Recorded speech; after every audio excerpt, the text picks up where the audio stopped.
Marian പ്രതിഷ്ഠാധ്യാനം 27-ാം ദിവസം. ഈശോയിലെ ഏറ്റവും പ്രിയ സഹോദരി സഹോദരന്മാരെ, 33 ദിവസത്തെ മരിയൻ പ്രതിഷ്ഠയ്ക്കുള്ള ഒരുക്കത്തിൻ്റെ ഏറ്റവും അവസാനത്തെ ഘട്ടത്തിലേക്ക് നാം ഇന്ന് പ്രവേശിക്കുകയാണ്. ഈ ആഴ്ച എല്ലാ ദിവസവും നാം ധ്യാനിക്കുന്നത് മിശിഹാ രഹസ്യമാണ്, ഈശോയെ പറ്റിയുള്ള ദൈവിക രഹസ്യങ്ങൾ.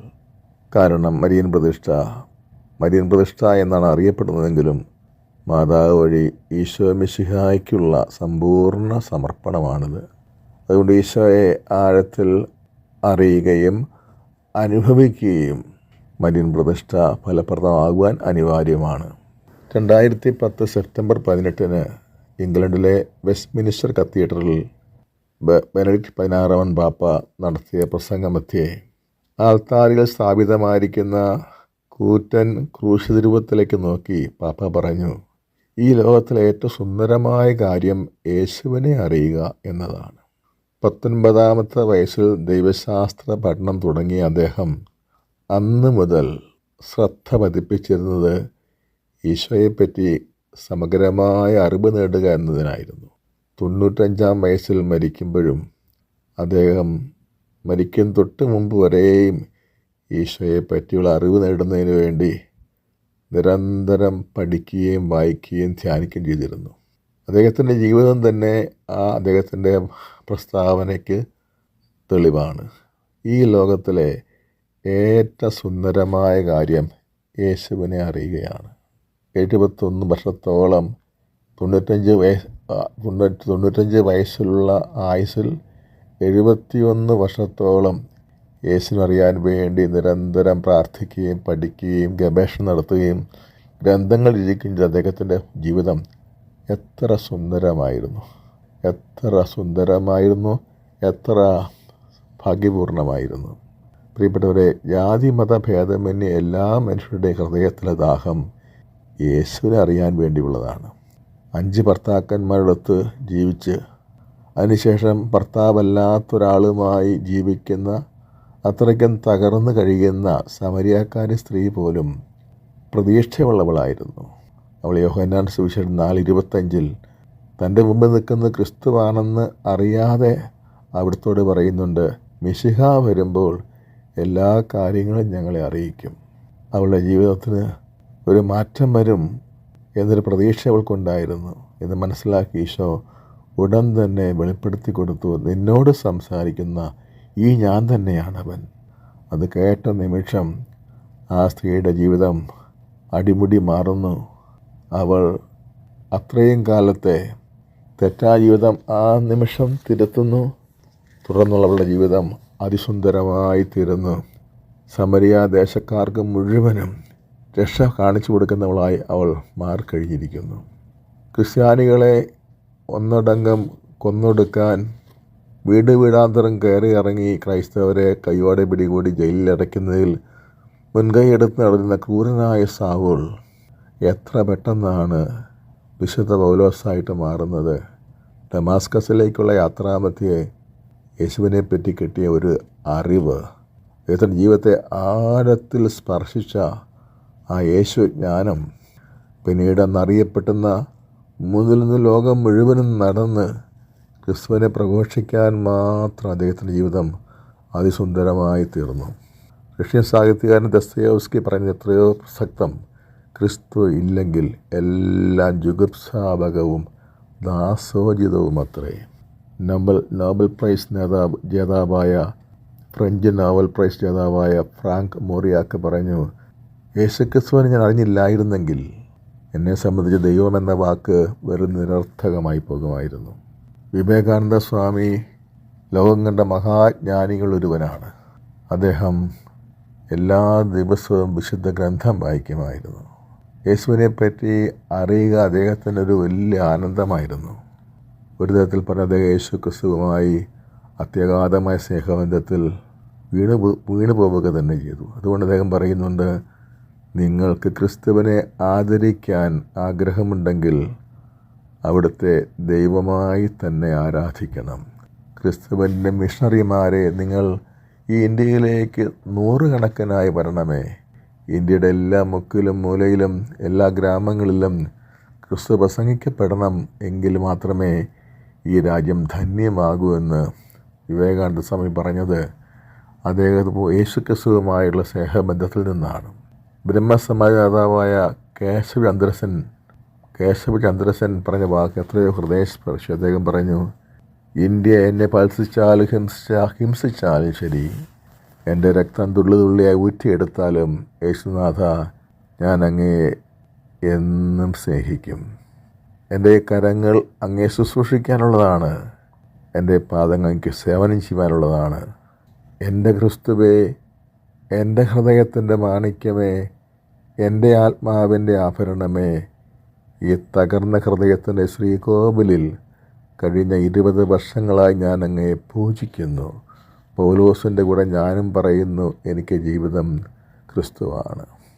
ബ്രഹ്മസമാജത്തിൻ്റെ മറ്റൊരു നേതാവായ രാജാറാം മോഹൻ റായ് ഇങ്ങനെ പറഞ്ഞു, മതതത്വങ്ങളെ സംബന്ധിച്ച് ഞാൻ നടത്തിയ സുദീർഘവും നിരന്തരവുമായ ഗവേഷണങ്ങളിൽ നിന്ന് എനിക്കൊരു കാര്യം പൂർണ്ണമായി ബോധ്യപ്പെട്ടു. മറ്റേതൊരാളുടെയും പ്രബോധനങ്ങളെക്കാൾ മനുഷ്യൻ്റെ സാൻമാർഗിക ജീവിതത്തിന് ഏറ്റവും ഉപയുക്തം യേശുക്രിസ്തുവിൻ്റെ പ്രബോധനങ്ങളാണ്. ചിന്തകനായ KP കേശവമേനോൻ എഴുതിയ അദ്ദേഹത്തിൻ്റെ ക്രിസ്തുവിനെ പറ്റിയുള്ള പുസ്തകത്തിൽ ഇപ്രകാരം പ്രസ്താവിച്ചു, ജീവിതത്തിൻ്റെ അർത്ഥവും ഉദ്ദേശവും അറിയാനുള്ള മനുഷ്യൻ്റെ ദാഹം ശമിപ്പിക്കുന്ന പറ്റാത്ത ഉറവിടമാണ് യേശുക്രിസ്തു. പ്രിയപ്പെട്ടവരെ, യേശുക്രിസ്തുവിനെ അറിയുക എന്നത് നിധി കണ്ടെത്തുന്നതിന് തുല്യമാണെന്ന് ഈശോ തന്നെ പഠിപ്പിക്കുന്നു. മത്തായിയുടെ സുവിശേഷം 13:44 മുതൽ ഉള്ള വാക്യങ്ങളിൽ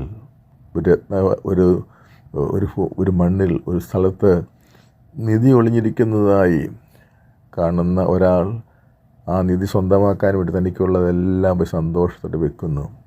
കത്തോലിക്കാ സഭയിലെ എണ്ണമറ്റ വിശുദ്ധരുടെ ജീവിതം കാണിച്ചു തരുന്നത് ഇതാണ്.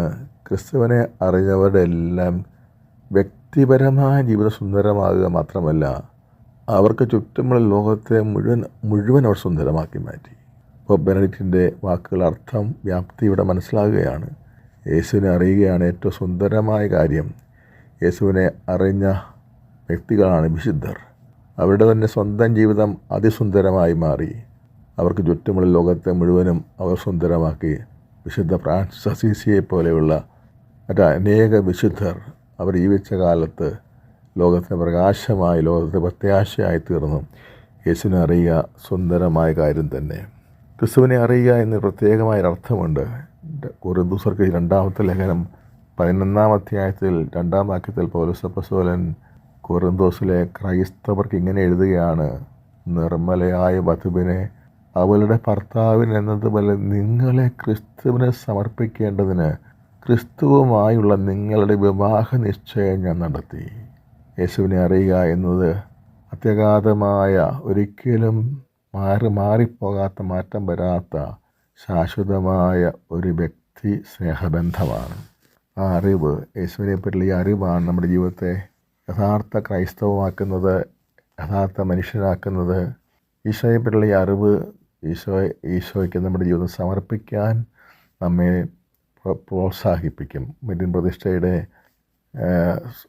ഈ അവസാനത്തെ ഒരുക്ക ദിവസങ്ങളിൽ ഈശോയെ പറ്റിയുള്ള ധ്യാനത്തിൽ നാം മുഴുകുമ്പോൾ ഈശോയെ അറിവ് മാത്രമല്ല നമുക്കുണ്ടാകുന്ന, ഈശോയെ നമ്മൾ അനുഭവിക്കും. ആ അറിവും അനുഭവവും ഈശോയെക്കുള്ള സ്നേഹിക്കുവാൻ നമ്മെ പ്രചോദിപ്പിക്കും.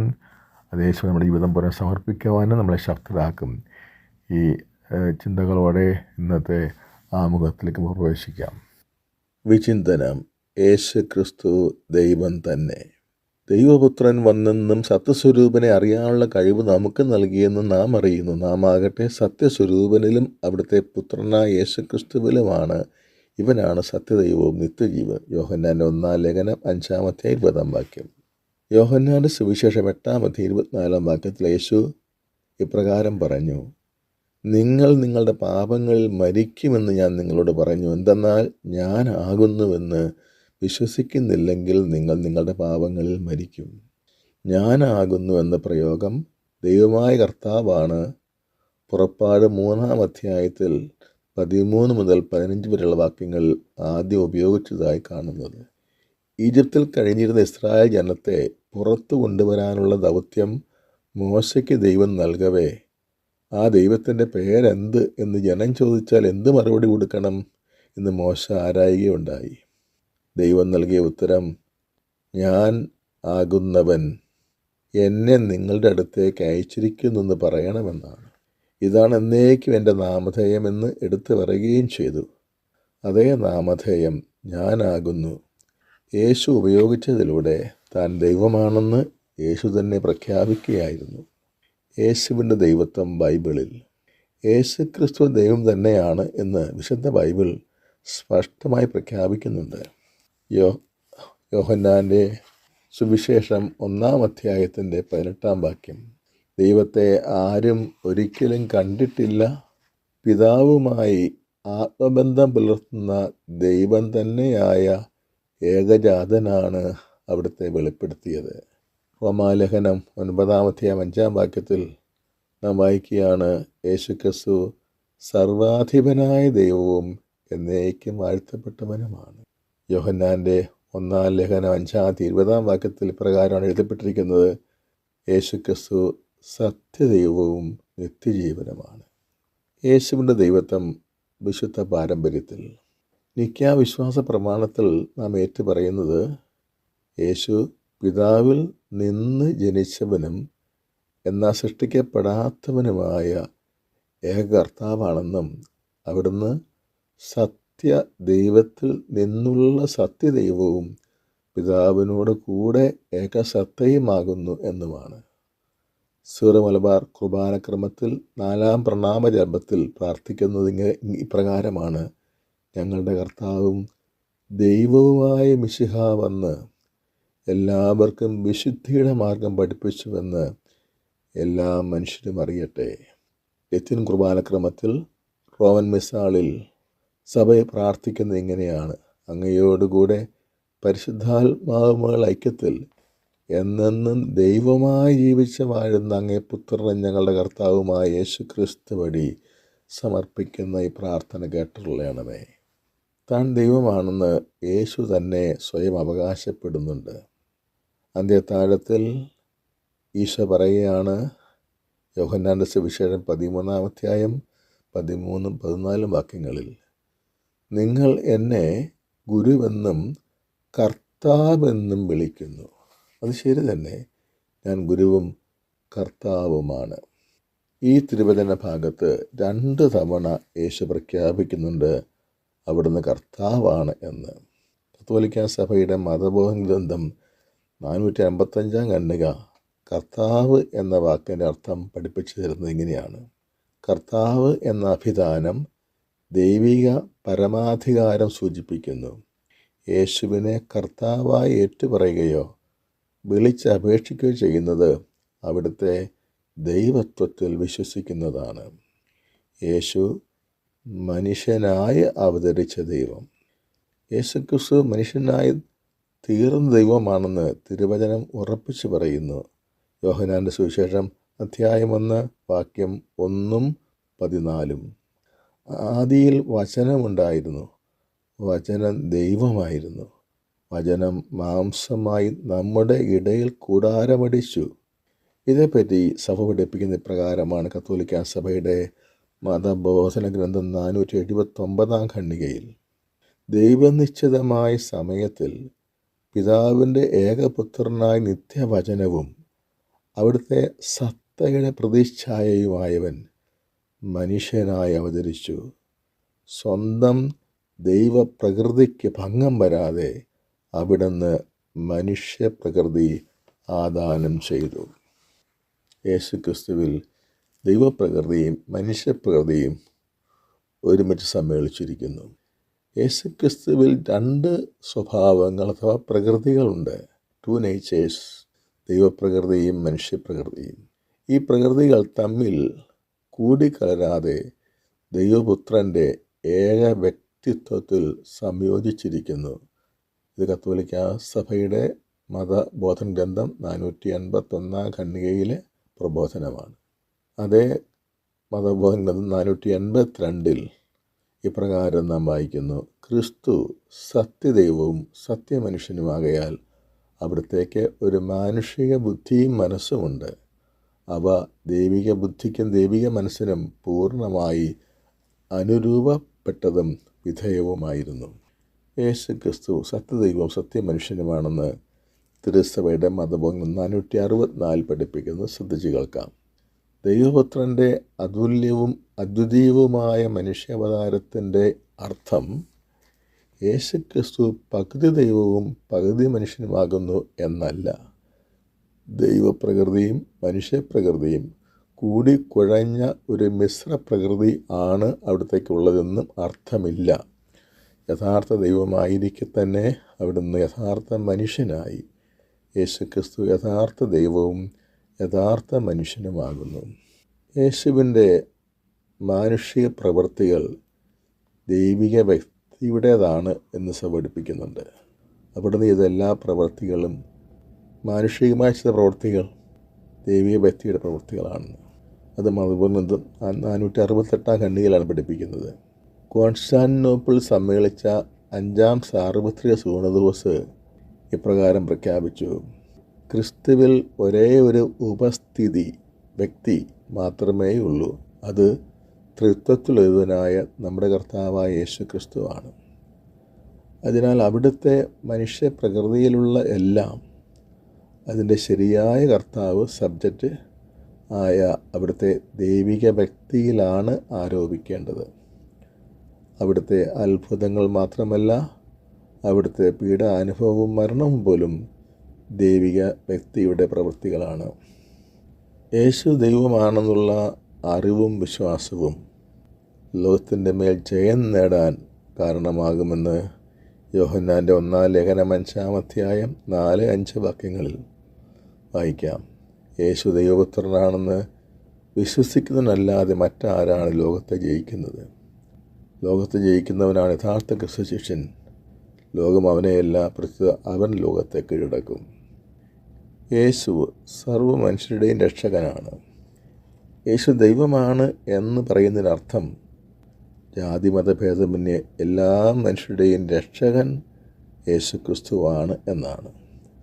അവിടുന്ന് ക്രൈസ്തവരുടെ മാത്രം ദൈവമാണെന്ന പരിമിതാർത്ഥത്തിലാണ് യേശു ദൈവമാണെന്ന് മനസ്സിലാക്കുന്നതെങ്കിൽ അത് തെറ്റാണ്. കത്തോലിക്കാ സഭയുടെ മതബോധന ഗ്രന്ഥത്തിൽ 359-ാം ഖണ്ഡികയിൽ കൃത്യമായിട്ടും സ്പഷ്ടമായിട്ടും പറയുകയാണ്: യേശു സർവ്വ മനുഷ്യരുടെയും രക്ഷകനാണ്. എല്ലാവർക്കും രക്ഷ ആവശ്യമാണ്. ക്രിസ്തുവിലൂടെ എല്ലാവർക്കും രക്ഷ നൽകപ്പെടുന്നു. യേശു ദൈവപുത്രൻ. ഞാൻ ആരാണെന്നാണ് നിങ്ങൾ പറയുന്നത് ശിഷ്യന്മാർ യേശു ചോദിച്ചപ്പോൾ, നീ ദൈവത്തിൻ്റെ പുത്രനായ മിശിഹായാണ് എന്ന് പത്രോസ് പറഞ്ഞ മറുപടി യേശു അംഗീകരിച്ചുറപ്പിക്കുകയുണ്ടായി. നീ ദൈവപുത്രനാണോ എന്ന് ന്യായാധിപ സംഘം ചോദിച്ചപ്പോൾ ആണെന്ന് വ്യക്തമാക്കിയാൽ മരണശിക്ഷയ്ക്ക് ഉറപ്പുള്ള കാരണമാകുമെന്ന് അറിയാമായിരുന്നിട്ടും താൻ ദൈവപുത്രനാണെന്ന് യേശു ഉറപ്പിച്ച് പറഞ്ഞതായി മർക്കോസ് 14-ാം അധ്യായം 62-ാം വാക്യത്തിൽ നമ്മൾ വായിക്കുന്നുണ്ട്. ഈശോ ദൈവപുത്രനാണെന്നുള്ള വസ്തുതയുടെ അസന്നിഗ്ധതയാണത് കാണിച്ചു തരുന്നത്. യേശുവിൻ്റെ പീഡനമുറകൾക്ക് നേതൃത്വം കൊടുത്തിരുന്ന ശതാധിപൻ തന്നെ സത്യമായും ഈ മനുഷ്യൻ ദൈവപുത്രനായിരുന്നുവെന്ന് അവസാനം ഏറ്റുപറഞ്ഞതും യേശുവിൻ്റെ ദൈവത്വത്തിൻ്റെ അനിഷേധ്യത വ്യക്തമാക്കുന്നു. ദൈവപുത്രൻ എന്ന അഭിധാനം യേശു ക്രിസ്തുവിന് തൻ്റെ പിതാവായ ദൈവത്തോടുള്ള അനന്യവും സനാതനവുമായ ബന്ധത്തെയാണ് സൂചിപ്പിക്കുന്നത്. അവിടുന്ന് പിതാവിൻ്റെ ഏകപുത്രനാകുന്നു. അവിടുന്ന് ദൈവം തന്നെയാകുന്നു. ക്രിസ്ത്യാനിയായിരിക്കാൻ ഒരുവൻ യേശു ദൈവപുത്രനാണെന്ന് വിശ്വസിക്കേണ്ടതുണ്ട്. മതബോധനം 454-ാമത്തെ ഈ ഖണ്ഡികയിൽ ദൈവപുത്രൻ എന്ന വാക്കിൻ്റെ അർത്ഥം യേശു ദൈവം തന്നെയാണ് എന്ന് തിരുസഭ വ്യാഖ്യാനിച്ച് പഠിപ്പിക്കുന്നു. പുത്രൻ എന്ന് കേൾക്കുമ്പോൾ പിതാവിനേക്കാൾ കുറച്ച് താഴെയുള്ളവനാണെന്നോ കുറഞ്ഞവനാണെന്നോ എന്ന ധ്വനി ചിലർക്ക് തോന്നിയേക്കാം. എന്നാൽ അത് ശരിയല്ല. ദൈവപുത്രൻ എന്ന വാക്ക് അവിടുന്ന് ദൈവം തന്നെയാണ് ഉറപ്പിച്ച് പറയാൻ ഉപയോഗിക്കുന്ന ഒരു വാക്കാണ്. കാരണം പിതാവ് ദൈവത്തോടുള്ള യേശുവിൻ്റെ അനന്യവുമായ സനാതനമായ ബന്ധം, ദൈവത്തിൻ്റെ തന്നെ പുത്രൻ, അതിനാൽ അവിടെ ദൈവം തന്നെയാണ് എന്നേറ്റ് പറയുകയാണ് ദൈവപുത്രൻ എന്ന വാക്ക് ഉപയോഗിക്കുമ്പോൾ. യേശുവിന് പിതാവായ ദൈവത്തോടുള്ള സമാനതയോ യേശുവിൻ്റെ ദൈവത്വമോ നിഷേധിക്കാൻ ദൈവപുത്രൻ എന്ന വാക്ക് അനുവദിക്കുന്നില്ല. പ്രത്യേക അത് യേശുവിൻ്റെ ദൈവത്വം ഉറപ്പിക്കുകയാണ് ചെയ്യുന്നത്. ദൈവമായ പിതാവിൻ്റെ പുത്രൻ എന്ന നിലയ്ക്ക് യേശു ദൈവം തന്നെ എന്ന് ഇത് വ്യക്തമാക്കുകയാണ്. പിതാവായ ദൈവത്തിൽ നിന്ന് വ്യതിരിക്തനാണ് അവിടുന്ന് എന്ന് മാത്രമേ ഇതിനർത്ഥമുള്ളൂ. പിതാവിൽ നിന്ന് വ്യതിരിക്തനാണെങ്കിലും പിതാവിനെ പോലെ അവിടത്തേക്ക് തുല്യം യേശുവും ദൈവം തന്നെ. ക്രൈസ്തവ വിശ്വാസത്തിൻ്റെ തനതാത്മകത ദൈവത്തിൽ 3 ദൈവിക ആളുകളുണ്ട്, എന്നാൽ 3 ആളുകൾ ചേർന്ന് ഒരു ദൈവം മാത്രം. ത്രിത്വിക ദൈവത്തിലാണ് ക്രൈസ്തവർ വിശ്വസിക്കുന്നതെന്ന് മതബോധനം 266 ഖണ്ഡികയിൽ പഠിപ്പിക്കുന്നു. മരിയൻ പ്രതിഷ്ഠ, യേശുവിൻ്റെ ദൈവത്വത്തിൻ്റെ ഏറ്റുപറച്ചിൽ. പരിശുദ്ധ കന്യക മറിയം വഴി യേശുവിന് സമ്പൂർണ്ണ സമർപ്പണം നടത്തുന്നത് യേശു ദൈവം തന്നെയാണെന്ന വിശ്വാസത്തിൻ്റെ വ്യക്തമായ പ്രകാശനമാണ്. അവിടുന്ന് നമ്മുടെ ദൈവമാകയാൽ അവിടത്തേക്ക് നമ്മെ പൂർണ്ണമായി സമർപ്പിക്കുക ന്യായയുക്തവും അനിവാര്യവുമാണ്. യേശുവിനുള്ള ഈ സമ്പൂർണ്ണ സമർപ്പണം പരിശുദ്ധ മറിയത്തിലൂടെ ആകുന്നതും അതുപോലെ തന്നെ ഏറ്റവും അർത്ഥപൂർണവും ന്യായയുക്തവുമാണ്. കാരണം വേർതിരിക്കാനാവാത്ത വിധം യേശുവും മറിയവും തമ്മിൽ അത്ര ഗാഢമായ ബന്ധമാണുള്ളത്. വിശുദ്ധ ലൂയി ഡി മോൺഫോർട്ട് യഥാർത്ഥ മരിയഭക്തി എന്ന ഗ്രന്ഥത്തിൽ 61 ഖണ്ഡികയിൽ നൽകുന്ന ഉപദേശം ശ്രദ്ധിക്കാം. സത്യദൈവവും സത്യമനുഷ്യനുമായ നമ്മുടെ രക്ഷകനായ ക്രിസ്തു ആണ് സകല ഭക്തകൃത്യങ്ങളുടെയും പരമാന്ത്യം. ഈ അന്ത്യത്തിൽ നിന്ന് നമ്മെ അകറ്റുന്ന സകലതും അബദ്ധജടിലവും അസത്യപൂർണവുമാണ്. ക്രിസ്തുവാണ് എല്ലാത്തിൻ്റെയും ആൽഫയും ഒമേഗയും അഥവാ ആദിയും അന്തവും. പൗലോസ് അപ്പോസ്തലൻ പറയുന്നു, ക്രിസ്തുവിൽ എല്ലാവരെയും പരിപൂർണരാക്കാനാണല്ലോ നമ്മുടെ പ്രയത്നം. കാരണം ദൈവത്തിൻ്റെ പൂർണ്ണത അവിടത്തേക്ക് മാത്രമുള്ളത്. കൃപാവരത്തിൻ്റെയും വിശുദ്ധിയുടെയും സുകൃതങ്ങളുടെയും പൂർണ്ണതയും വെളുനിലവുമാണ് അവിടുന്ന്. ആധ്യാത്മിക അനുഗ്രഹങ്ങളാൽ നാം സമ്പന്നരാകുന്നത് ക്രിസ്തുവിൽ മാത്രമാണ്. അവിടുന്ന് ഒരുവനാണ് നമ്മെ പഠിപ്പിക്കേണ്ട ദിവ്യഗുരു. നാം ആശ്രയിക്കേണ്ട ഒരേ ഒരു നാഥൻ നമ്മുടെ ശിരസ്സാണ് അവിടുന്ന്. നാം അനുകരിക്കേണ്ട ഏക മാതൃകയും നമ്മെ സുഖപ്പെടുത്തേണ്ട ഏക പിഷഗ്വരനും തീറ്റിപ്പോറ്റേണ്ട ഏക ഇടയനും നമ്മെ നയിക്കേണ്ട ഏക വഴിയും നാം വിശ്വസിക്കേണ്ട ഏക സത്യവും നമ്മെ ഉത്തേജിപ്പിക്കേണ്ട ഏക ജീവനും ക്രിസ്തുവാണ്. നമ്മെ തൃപ്തരാക്കാൻ എല്ലാറ്റിലും എല്ലാമായി അവിടത്തേക്ക് മാത്രമേ കഴിയൂ. ആകാശത്തിന് കീഴ് മനുഷ്യരുടെയിൽ നമ്മുടെ രക്ഷയ്ക്ക് വേണ്ടി മറ്റൊരു നാമവും നൽകപ്പെട്ടിട്ടില്ല. യേശുക്രിസ്തുവിനെ അല്ലാതെ നമ്മുടെ രക്ഷയ്ക്ക് പുണ്യപൂർണ്ണതയ്ക്കും മഹത്വത്തിനും അടിസ്ഥാന കല്ലായി മറ്റാരെയും ദൈവം നമുക്ക് തന്നിട്ടില്ല. ആ ഉറപ്പേറിയ കല്ലിൽ കെട്ടിപ്പടുക്കാത്ത സകല സൗധങ്ങളും അത്ര വിദൂരമല്ലാത്ത ഭാവിയിൽ നിലംപതിക്കുക തന്നെ ചെയ്യും. കാരണം ഇളകുന്ന പുഴിയിലാണ് അവയുടെ അടിത്തറ കെട്ടപ്പെട്ടിരിക്കുന്നത്. അവിടത്തോട് ചേർന്ന് നിൽക്കാത്ത സകല വിശ്വാസികളും തായ്തണ്ടിൽ നിന്ന് വേർപെട്ട ശിഖരം പോലെ വാടിത്തളർന്നു പോകും, ഉണങ്ങി നിലംപതിക്കും. അഗ്നിയാൽ ദഹിപ്പിക്കാൻ മാത്രമേ അത് ഉപകരിക്കുകയുള്ളൂ. അവിടുത്തെ സഹായമില്ലെങ്കിൽ തെറ്റുകളും അസത്യവും അലച്ചിലും ദൂഷണവും വഷളത്വവും വ്യർത്ഥതയും പരാജയവും മരണവും നിത്യനാശവുമേ ശേഷിക്കൂ. ക്രിസ്തു നമ്മിലും നാം ക്രിസ്തുവിലുമല്ലെങ്കിൽ നിത്യനാശം നാം ഒരിക്കലും ഭയപ്പെടേണ്ട. ക്രിസ്തു നമ്മിലും നാം ക്രിസ്തുവിലുമെങ്കിൽ നിത്യനാശം നാം ഒരിക്കലും ഭയപ്പെടേണ്ട. മനുഷ്യർക്കോ പിശാചിനോ മറ്റേതെങ്കിലും സൃഷ്ടിക്കോ നമ്മെ ഉപദ്രവിക്കാൻ സാധിക്കുകയില്ല. എന്തുകൊണ്ടെന്നാൽ യേശുക്രിസ്തുവിലൂടെയുള്ള സ്നേഹത്തിൽ നിന്ന് നമ്മെ വേർപെടുത്താൻ അവർ അപര്യാപ്തരാണ്. ക്രിസ്തു വഴിയും ക്രിസ്തുവിനോട് കൂടെയും ക്രിസ്തുവിലും എന്തും ചെയ്യാൻ നമുക്ക് കഴിയും. പരിശുദ്ധാത്മാവിൻ്റെ ഐക്യത്തിൽ പിതാവിന് സകല പുകഴ്ചയും മഹത്വവും സമർപ്പിക്കാനും പുണ്യപൂർണ്ണത പ്രാപിക്കാനും സഹോദരർക്ക് നിത്യജീവൻ്റെ പരിമളമായി മാറാനും നാം ശക്തരാകും. ബൈബിൾ വായന. നമ്മളാണ് യഥാർത്ഥ പരിച്ഛേദിതർ. ദൈവത്തെ ആത്മാവിൽ ആരാധിക്കുകയും യേശുക്രിസ്തുവിൽ അഭിമാനം കൊള്ളുകയും ജഡത്തിൽ ശരണം വയ്ക്കാതിരിക്കുകയും ചെയ്യുന്ന നമ്മൾ. എന്നാൽ എനിക്ക് ശരീരത്തിലും പ്രത്യാശ വയ്ക്കാൻ കഴിയും. ശരീരത്തിൽ പ്രത്യാശ ഉണ്ടെന്ന് വിചാരിക്കുന്ന ആരെയേക്കാൾ കൂടുതലായി അതിനുള്ള അവകാശം എനിക്കുണ്ട്. കാരണം 8-ാം ദിവസം പരിച്ഛേദനം ചെയ്യപ്പെട്ടവനാണ് ഞാൻ. ഇസ്രായേൽ വംശത്തിലും ബെഞ്ചമിൻ ഗോത്രത്തിലും പിറന്നവൻ, ഹെബ്രായരിൽ ജനിച്ച ഹെബ്രായൻ, നിയമപ്രകാരം ഫരീസയൻ, തീക്ഷ്ണത കൊണ്ട് സഭയെ പീഡിപ്പിച്ചവൻ, നീതിയുടെ കാര്യത്തിൽ നിയമത്തിന് മുമ്പിൽ കുറ്റമില്ലാത്തവൻ. എന്നാൽ എനിക്ക് ലാഭമായിരുന്ന ഇവയെല്ലാം ക്രിസ്തുവിനെ പ്രതി നഷ്ടമായി ഞാൻ കണക്കാക്കി. ഇവ മാത്രമല്ല, എൻ്റെ കർത്താവായ യേശു ക്രിസ്തുവിനെ പറ്റിയുള്ള ജ്ഞാനം കൂടുതൽ വിലയുള്ളതാകയാൽ സർവവും നഷ്ടമായി തന്നെ ഞാൻ പരിഗണിക്കുന്നു. അവനെ പ്രതി ഞാൻ സകലതും നഷ്ടപ്പെടുത്തുകയും ഉച്ഛിഷ്ടം പോലെ കരുതുകയുമാണ്. ഇത് ക്രിസ്തുവിനെ നേടുന്നതിനും അവനോടുകൂടെ ഒന്നായി കാണപ്പെടുന്നതിനും വേണ്ടിയത്രേ. എനിക്ക് നിയമത്തിൽ നിന്ന് ലഭിക്കുന്ന നീതിയല്ല ഉള്ളത്, പിന്നെയോ ക്രിസ്തുവിലുള്ള വിശ്വാസം വഴി ലഭിക്കുന്ന നീതിയാണ്. അതായത് വിശ്വാസത്തെ ആസ്പദമാക്കി ദൈവത്തിൽ നിന്നുള്ള നീതി. അത് അവനെയും അവൻ്റെ പുനരുത്ഥാനത്തെ ശക്തിയെയും ഞാൻ അറിയുന്നതിനും അവൻ്റെ സഹനത്തിൽ പങ്കുചേരുന്നതിനും അവൻ്റെ മരണത്തോട് താതാത്മ്യപ്പെടുന്നതിനും വേണ്ടിയാണ്. ഫിലിപ്പിയ ലേഖനം 3-ാം അധ്യായം 3 മുതൽ 10 വരെ വാക്യങ്ങൾ. പ്രാർത്ഥന. ദൈവമേ, എൻ്റെ ജ്ഞാനസ്നാനാവസരത്തിൽ എനിക്ക് വേണ്ടി മാതാപിതാക്കളും ജ്ഞാനസ്നാനപിതാക്കളും ഏറ്റുപറഞ്ഞ വിശ്വാസത്തിൻ്റെ മഹാരഹസ്യം, യേശു ദൈവമാണെന്ന വിശ്വാസത്യം ഞാനിപ്പോൾ ബോധപൂർവം സ്വീകരിക്കുകയും ഏറ്റുപറയുകയും ചെയ്യുന്നു.